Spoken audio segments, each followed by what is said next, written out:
Pemirsa, banyak dunia usaha yang menyerah dengan situasi pandemi yang berkepanjangan dengan mengibarkan bendera putih di halaman depan lokasi usaha mereka. Fenomena ini menjadi simbol ketidakberdayaan menghadapi situasi pandemi yang menekan dunia usaha pada level paling buruk.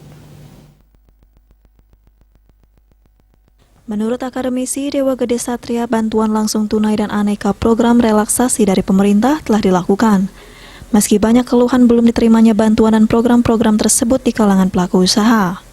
Dibutuhkan kolaborasi antar setiap instansi pemerintah di level pusat dan daerah untuk mempercepat aneka program dan bantuan sosial agar cepat tersalurkan dan tepat sasaran.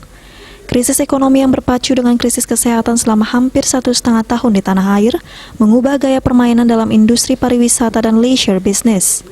Industri pariwisata, sektor transportasi, perhotelan, dan berbagai lini pendukung mengalami tekanan yang belum pernah dialami sebelumnya. Aneka inovasi telah diupayakan, namun persebaran virus corona semakin membahayakan dan mengancam keselamatan umat manusia. Aktivitas belanja, pariwisata, dan kebutuhan leisure lainnya terpaksa berpindah ke rumah. Banyak orang takut bepergian dan melakukan aktivitas di luar rumah. Dalam situasi pandemi sejak tahun 2020, banyak industri dan pelaku usaha yang harus melakukan aneka usaha untuk menyelamatkan perusahaan beserta seluruh aset yang dimiliki, terlebih sumber daya manusia dan cash flow keuangan perusahaan. Perubahan dalam industri pariwisata dan perhotelan terangkum dalam beberapa hal berikut ini.